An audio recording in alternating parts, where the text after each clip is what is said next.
আসসালামু আলাইকুম। সবাই কেমন আছেন? আশা করি সবাই ভালো আছেন। আজ আপনাদের জন্য নিয়ে এসেছি গল্পের ৪ নম্বর পর্ব। আশা করি গল্পটি আপনাদের ভালো লাগবে। তাহলে চলুন শুরু করা যাক। আপনার বাড়ি, আপনার ঘর, সব কিছু আপনার। তাহলে আমি বলার কে? আমি তো এই বাড়ির ২ দিনের অতিথি। আজ আছি, হয়তো কাল নেই। আমার কথা বলা শেষ হলে হঠাৎ জিলু রেগে গিয়ে আমাকে থাপ্পড় মারতে উদ্যত হয়। আমি তো ভয়ে চোখ বন্ধ করে নেই। কিন্তু না, মুখের কাছে হাত এনে থাপ্পড় না মেরে হাত মুঠিবদ্ধ করে দাঁত মুখ খিচে চোখ বন্ধ করে রাগটা হজম করে নেয়। আমি ভয়ে তখনও চোখ বন্ধ করে আছি। এদিকে ওনার বন্ধু লাইনে আছে। সে বারবার বলে যাচ্ছে, কিরে, কি হলো? এই মধুর কণ্ঠের অধিকারিণী কে রে? কথা বলছিস না কেন? আরও নানান কথা বলতে লাগলো। অন্যদিকে উনি চোখ খুলে যখন দেখলো আমি ভয়ে চোখ বন্ধ করে আছি, সেই সুযোগটাকেই আবার কাজে লাগালো। আমাকে বুঝতে না দিয়ে আচমকা আমার চুলের মুঠি শক্ত করে ধরে আমার ঠোঁটে ঠোঁট ডুবিয়ে দিল। আচানক এমন আক্রমণে আমি ঠিক বুঝতে পারছি না আমি কি করব। এদিকে উনি আমার ঠোঁট জোড়া আঁকড়ে ধরে কামড়াতে শুরু করেছে। অন্য হাতের ফোনটা বিছানায় ছুঁড়ে ফেলে আমার কোমর শক্ত করে ধরে বুকের সাথে জড়িয়ে ধরে। অন্যদিকে আমার ঠোঁট ফেটে রক্ত পড়ে পড়ে অবস্থা। ব্যথায় যন্ত্রণায় আমি ছটফট করছি। এদিকে চুল শক্ত করে টেনে ধরেছে বলে মাথায় ব্যথা পাচ্ছি। এমন মনে হচ্ছে চুল সব এখনই উপরে হাতে চলে আসবে। এতক্ষণ যাও নীরবে কান্না করছি আর ছটফট করছি। এবার আর পারলাম না, চিৎকার দিয়ে কান্না করে উঠি। কিন্তু কোনো লাভ হলো না, কারণ আমার ঠোঁটজোড়া ওনার মুখের ভেতর। আমার চিৎকার গোগো শব্দ হয়ে বেরিয়ে এলো শুধু। রাগের মাথায় একটা মানুষ কি করতে পারে আমার আইডিয়া ছিল না। আজ ওনাকে দেখে কিছুটা হলেও আইডিয়া হয়েছে। ব্যথায় আমার কলিজাটা ছিঁড়ে যাচ্ছে। ঠোঁট কেটে রক্তের ধারা চিবুক বেয়ে গলা বেয়ে বুকের ভেতর প্রবেশ করছে। সেদিকে ওনার কোনো হোশ নেই। উনি আমাকে এতটাই শক্ত করে চেপে ধরে রেখেছে, মোট কথা আমি নড়তেও পারছি না। একটা মানুষের শরীরে এতটা শক্তি থাকে আমি ভাবতেই পারিনি। আমি আর পারছি না, নিস্তেজ হয়ে আসছে আমার শরীর। আমার দম যেন ফুরিয়ে আসছে। ধীরে ধীরে আমি চেতনা হারাতে শুরু করলাম। একসময় অজ্ঞান হয়ে পড়লাম। তারপর কি হলো আমি কিছুই জানি না। যখন আমার জ্ঞান ফিরে তখন সন্ধ্যা। জিলু রুমে ছিল না। নিজেকে আবিষ্কার করলাম কম্বল মুড়ি দিয়ে বালিশে শোয়া অবস্থায়। নিশ্চয়ই এই কাজটা উনি করেছেন। মনে পড়ল সকালের কথা, ওনার ভয়ঙ্কর রূপটার কথা। ঠোঁট জোড়া ফুলে আছে, ঠোঁটের নিচের অনেকটা অংশ কেটে গেছে, মুখে গলায় এখনো রক্ত শুকিয়ে আছে। কিন্তু আমি একটা কথা ভেবে পাচ্ছি না। বাড়িতে কাজের লোক আছে, মা আছে, সকাল থেকে সন্ধ্যা হয়ে গেল, অথচ কেউ আমার তালাশ করলো না। দুপুরের খাওয়ার জন্য কেউ জিজ্ঞেস করলো না। ব্যাপারটা আমাকে খুব ভাবাচ্ছে। বিছানা থেকে উঠতে চাইতেই বুঝতে পারলাম মাথার চুলের প্রত্যেকটা গোড়ায় গোড়ায় ব্যথায় টনটন করছে। কি অমানসিক নির্যাতনটাই না করলো সকালে। আমি আস্তে আস্তে উঠে ওয়াশরুমে গেলাম। আয়নায় নিজেকে দেখে নিজেই চিনতে পারছি না। এ কি অবস্থা হয়েছে একদিনে আমার। ঠোঁটে হাত দিয়ে দেখি উপরের নিচে দুটো ঠোঁট কেটে গেছে, ব্যথাও করছে প্রচুর। আমি আস্তে আস্তে পানি দিয়ে শুকিয়ে যাওয়া রক্তগুলো ধুতে লাগলাম। গায়ে হালকা পানি ঢেলে গোসল করে কাপড় চেঞ্জ করে বেরিয়ে এলাম। তারপর কম্বলটা গায়ে মুড়ি দিয়ে শুয়ে রইলাম। এই অবস্থায় মা যদি আমাকে দেখে কি ভাববে কে জানে। এমন সময় দরজায় ধাক্কা পড়ল। আমি বললাম, কে? শিখা বলে, ভাবি আমি শিখা। খালাম্মা কইল, দেখ গিয়া তোর ভাবি উঠছে কি না, তাই আইলাম। আমি বললাম, তুমি ভেতরে আসো, দরজা খোলা আছে। আমি মুখ ঢেকে উঠে বসলাম। শিখা আমার কথা মতো দরজা খুলে ভেতরে আসে। সে আমাকে দেখে মুচকি হেসে বলে, কাল রাইতে বুঝি ঘুম হয় নাই, তাই বুঝি আজ সারাদিন ঘুমাইছেন? আমি বললাম, তেমন কিছু না। শিখা বলে, সকালবেলা ভাইয়া বাহিরে যাইবার সময় বইলা গেল আপনারে যেন না উঠানো হয়। যতক্ষণ না আপনার ঘুম ভাঙছে ততক্ষণ পর্যন্ত যেন আপনারে ঘুমাইতে দেওয়া হয়। আপনি নাকি ঘুমের ওষুধ খাইয়া ঘুমাইতেছেন, এমনটাই তো কইল ভাইয়া। তাই তো খালাম্মা আমরা কেউই আপনারে ডাকতে আহি নাই। এখন খালাম্মা কইল আপনারে উঠাইতে, তাই ডাকতে আইলাম। শিখার কথা শুনে আমার বুঝতে আর বাকি রইল না। আমি যে সারাদিন অজ্ঞান হয়ে পড়েছিলাম সেটা কেউই জানে না। আমি বললাম, আচ্ছা ঠিক আছে, এক কাপ চা হবে? শিখা বলে, হ, আমি এখন লই আইতাছি।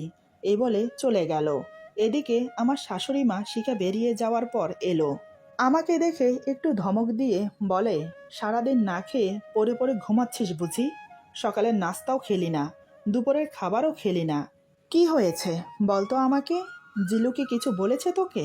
আমি কিভাবে বলবো মাকে সব কথা? সবটা শুনলে তো উনি খুব কষ্ট পাবেন। আমি কম্বল দিয়ে মুখ ঢেকে রেখেছি বলে উনি আমার ঠোঁট দেখতে পাচ্ছেন না। আমি বললাম, না মা, তেমন কিছু না, আসলে আমার শরীরটা ভালো লাগছে না, তাই ঘুমিয়েছিলাম। মা বলে, এখন কেমন লাগছে? আমি বললাম, ভালো। মা বলে, সকাল থেকে কয়েকবার ফোন করেছে তোর বাবা, তোর বড় ভাইয়া। এই নে ফোন, কথা বলে নে, আমি খাবার পাঠিয়ে দিচ্ছি, খেয়ে নে। আমি বললাম, এখন ভর সন্ধ্যা, খেতে ইচ্ছে করছে না, উনি আসুক তারপরে খাবো। মা বলে, ছেলেটাকে নিয়ে আর পারলাম না। আজকের দিনেও বাইরে কি করছে কে জানে। সেই সকালে বেরিয়েছে, এখনো আসার নাম নেই। দাঁড়া, আজ আসুক, তারপর ওকে বোঝাচ্ছি আমি। তুই কথা বলে নে, আমি যাই। এই বলে মা চলে গেল। আমি বাড়িতে ফোন দিয়ে সবার সাথে কথা বললাম। এখানে আমার সাথে যা যা হয়েছে আমি কিছুই বললাম না। বললে শুধু শুধু সবাই টেনশন করবে আমাকে নিয়ে, তাই ভালো মন্দ কথা বলে রেখে দিলাম। কিছুক্ষণ পর শিখা এলো আমার জন্য চা নিয়ে। আমি চাটা হাতে নিয়ে ফোনটা দিয়ে দিলাম মাকে দেওয়ার জন্য। শিখা দরজা লাগিয়ে দিয়ে চলে গেল। ভাবলাম গরম গরম একটু চা খেলে ভালো লাগবে, কিন্তু খাওয়া হলো না। এই গরম চা ঠোঁটে লাগাতেই পারলাম না, কাটা স্থানে লেগে আরও জ্বলে উঠছে। তাই চাটাকে ঠান্ডা করে খেলাম। শুয়ে বসে সময় কাটতে লাগলো আমার। ঘড়ির দিকে তাকিয়ে দেখি রাত 9টা বাজে, এখনও উনি বাসায় আসেনি। রাত 10টার দিকে নিচে জোরে জোরে কথার আওয়াজ শোনা যাচ্ছে। মা চেঁচামেচি করছে। উপর থেকে যা শুনতে পাচ্ছি তাতে বোঝা যাচ্ছে উনি বাসায় এসেছেন। ওনার উপরে মা চেঁচাচ্ছেন। এদিকে ওনার কোনো কথা শোনা যাচ্ছে না, যত সম্ভব চুপচাপ মায়ের বকুনি শুনছে। বেশ কিছুক্ষণ পর উপরে এলো। রুমে প্রবেশ করে কাঁধের ব্যাগটা চেয়ারে রেখে ওয়াশরুমে চলে গেল ফ্রেশ হতে। আমি চুপচাপ কম্বল মুড়ি দিয়ে শুয়ে আছি। কিছুক্ষণ পর ফ্রেশ হয়ে বেরিয়ে এলো। এদিকে ততক্ষণে শিখা রাতের খাবার রুমে দিয়ে গেল। সকালের ঘটনার জন্য জিলু খুব গিল্টি ফিল করছে। যেটা ও সকালে করেছে একদম ঠিক করেনি, কিন্তু এখন ভেবে কোনো ফায়দা নেই। এদিকে আমি সারাদিন না খেয়ে আছি শুনে আরও খারাপ লাগছে ওনার। জিলু মনে করেছে আমি ঘুমিয়ে আছি, তাই সে আমার মুখের সামনে এসে দাঁড়ায়। এবার সে স্পষ্ট দেখতে পেল সকালে তার দেওয়া শাস্তি আমার ঠোঁটে জল করছে। ঠোঁট সহ ঠোঁটের চারিপাশের অংশ লাল হয়ে ফুলে আছে, 2 ঠোঁট কেটে গেছে। এটা দেখে ওনার খুব খারাপ লাগলো, আবার কষ্টও হচ্ছে। জিলু আমার দিকে তাকিয়ে থেকে মনে মনে বলে, নিজের সবটুকু দিয়ে ভালোবেসে আগলে রাখার প্রতিশ্রুতি দিয়ে এখন এসব কি করছি আমি? কাল রাত থেকে আজ রাত পর্যন্ত শুধু কষ্ট দিয়েই গেলাম। ভালোবাসার অনুভূতি কি জিনিস ওকে সেটা অনুভব করাতেই পারলাম না। এমনকি কাল রাত থেকে এ পর্যন্ত না খাইয়ে রেখেছি। নিজেকে স্বামী বলে দাবি করি, অথচ এখনো পর্যন্ত স্বামীর দায়িত্ব পালন করতে পারলাম না। এসব ভাবতে ভাবতে উনি আমার পাশে বসে। আমি দাঁত মুখ খিচে ঘুমের ভাব ধরে পড়ে আছি। জিলু আমার দিকে তাকিয়ে থেকে আমার মাথায় হাত বুলিয়ে দেয়, তারপর আমার ঠোঁটে হাত বুলিয়ে চুপ করে বসে থাকে। মনের মধ্যে হাজারো সংকোচ বাসা বেঁধেছে। সব কিছুকে উপেক্ষা করে জিলু আমার কপালে চুমো দিতে উদ্যত হয়। আমার মুখের বেশ কাছে চলে এসেছে ওনার মুখ। তখনই আমি চোখ খুলে ওনার দিকে তাকাই। আমি চোখ খুলে তাকিয়ে আছি দেখে জিলু কিছুক্ষণের জন্য থমকে যায়, আমার চোখের দিকে তাকিয়ে থাকে। এবার সে আমাকে অবাক করে দিয়ে সরাসরি আমার কপালে চুমো দিয়ে আবার আমার দিকে তাকিয়ে থাকে, তাও আবার মুখের একদম সামনে, চোখে চোখ রেখে। আমিও শুধু তাকিয়েই রইলাম, কিছু বলার সাহস হলো না আমার। আসলে আমার কথা বলতে ইচ্ছেই করছে না। বেশ কিছুক্ষণ পর আমি অন্যদিকে ফিরে শুয়ে রইলাম। জিলু বেশ বুঝতে পারলো আমি ওর সাথে কথা বলতে ইচ্ছুক নই। জিলু আমার মাথায় হাত বুলিয়ে বলে, শিখা খাবার দিয়ে গেছে, উঠে পড়ুন, খাবার খেয়ে নিন। আমি কিছু বললাম না। জিলু আবার বলে, কি হলো, উঠছেন না কেন? উঠে আসুন। এবার আমি বাধ্য হলাম কথা বলতে। আমি বললাম, আমি খেতে পারবো না, ঠোঁটে অনেক ব্যথা। কথা বলতেও কষ্ট হচ্ছে, তাই আমাকে একটু চুপচাপ থাকতে দিন। আমার কথা শুনে জিলু চোখ বন্ধ করে ভাবতে লাগলো, সত্যিই তো, ঠোঁটে ব্যথা করলে খাবে কি করে?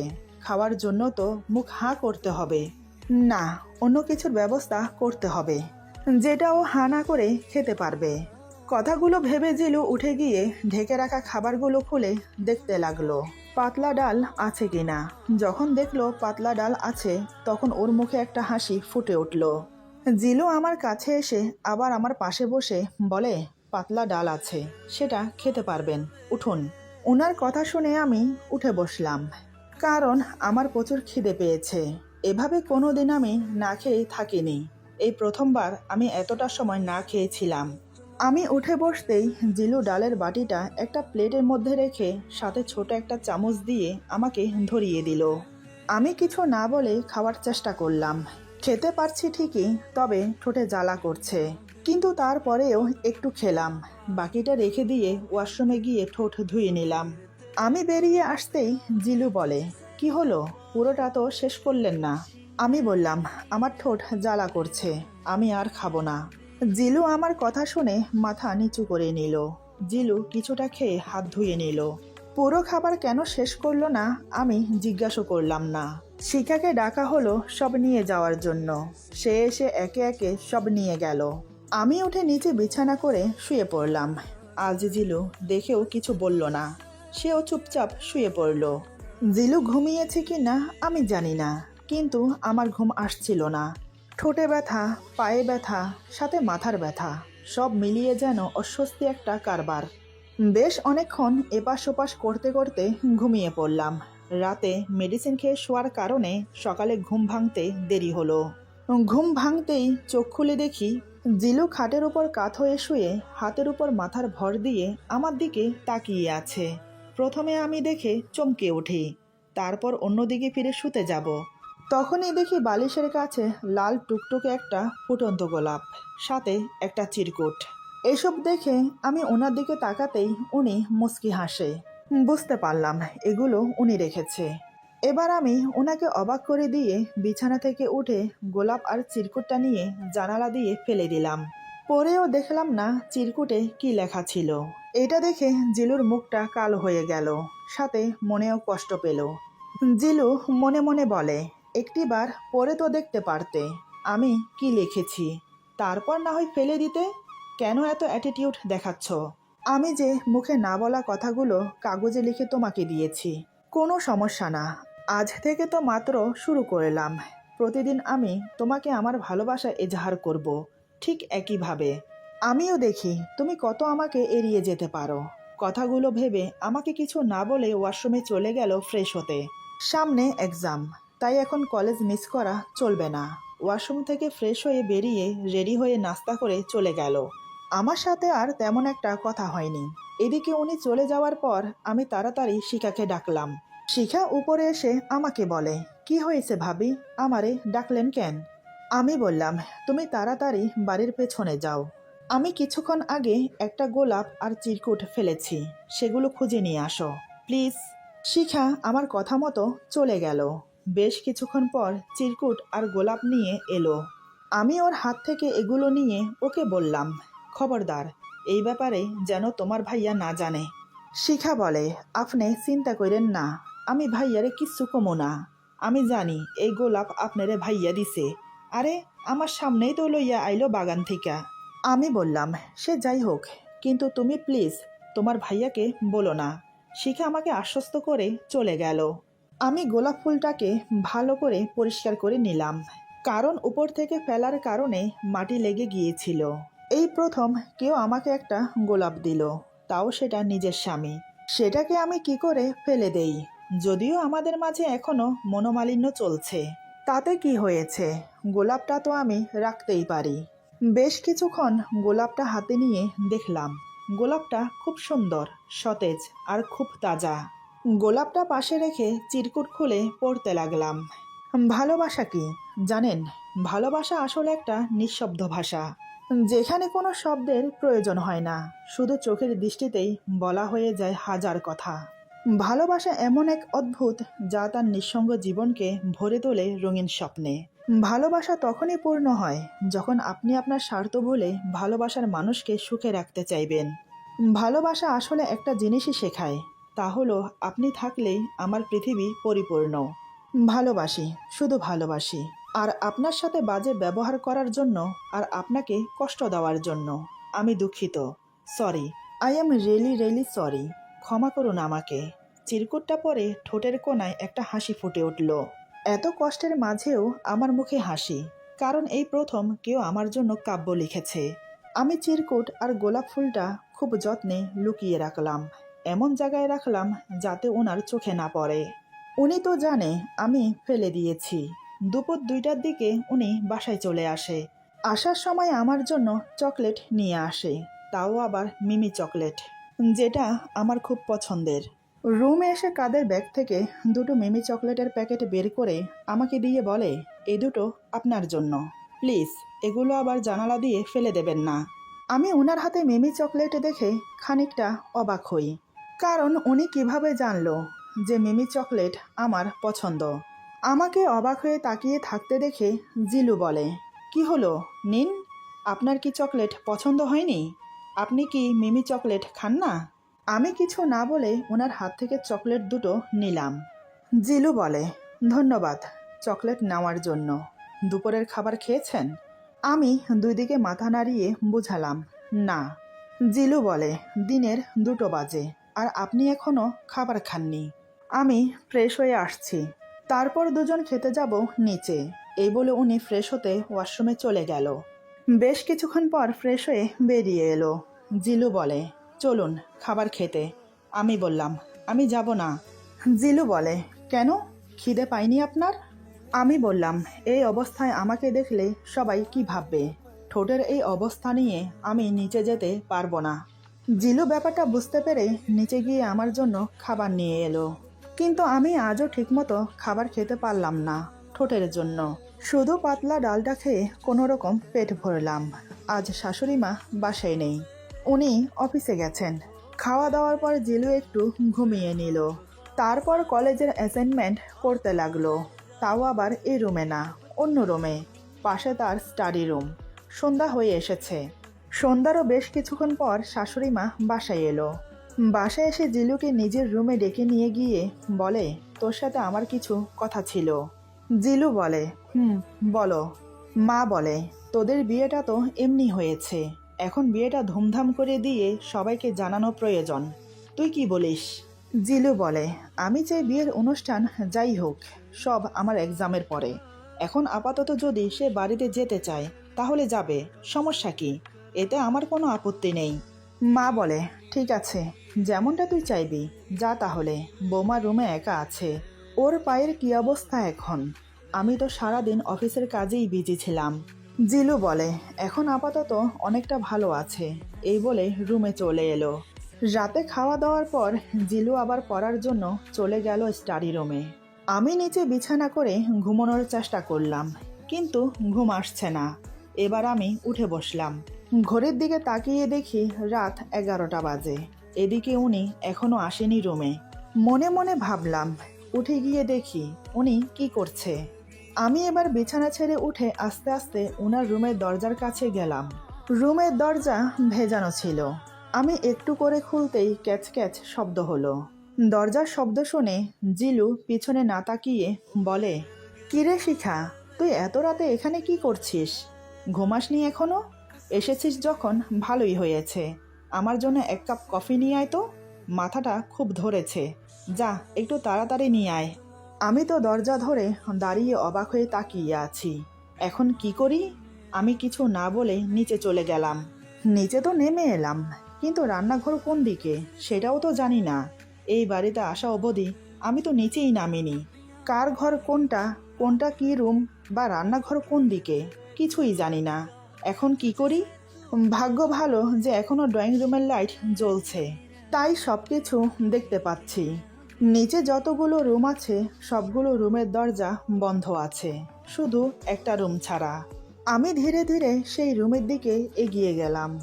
ভাগ্য ভালো যে এটাই রান্নাঘর। রান্নাঘরের লাইট অন করে প্রত্যেকটা কবাট খুলে দেখতে লাগলাম কোথায় কি আছে। একটা কবাটে দেখি চা কফির সরঞ্জাম রাখা আছে। ভালোই হলো, সামনে রাখা আছে সব। আমি এবার ওনার জন্য কফি বানালাম, পানি ছাড়া শুধু দুধ দিয়ে। বেশ কড়া করে কফিটা বানিয়েছি, জানি না কেমন হয়েছে। আমি ছোট একটা ট্রেতে করে কফিটা নিয়ে উপরে চলে এলাম।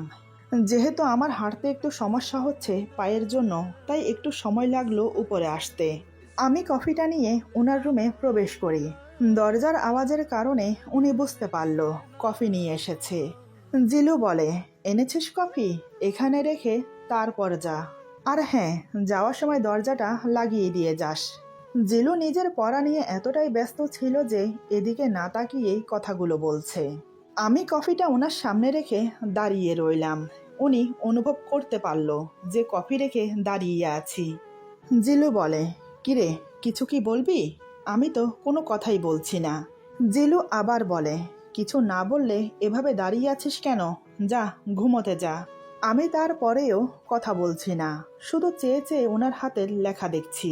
এবার উনি বিরক্ত হয়ে ধমকে সুরে এদিকে ফিরে কিছু বলতে যাবে, হঠাৎ আমাকে দেখে যা করলো। আমি তো ভয়ে আতঙ্কে আটকে উঠি, চিৎকার দিয়ে মেঝেতে বসে পড়ি। আমি মোটেও ভাবতে পারিনি এমন কিছু হবে, আর উনি এমন করবে। দিনে দুপুরে কেউ ভয় পায়? সরি, দিন দুপুর না, রাত তো এখন 11:30 বাজে। এরপর যা হলো, আজকের গল্প এখানে সমাপ্ত। গল্পের বাকি অংশ পেয়ে যাবেন আগামী পর্বে। আশা করি গল্পটি আপনাদের ভালো লাগবে। যদি ভালো লাগে তাহলে লাইক, কমেন্ট এবং সাবস্ক্রাইব করে আমাদের পাশে থাকুন। বন্ধুদের সাথে বেশি বেশি করে শেয়ার করুন। ভালো থাকুন, সুস্থ থাকুন। আল্লাহ হাফেজ।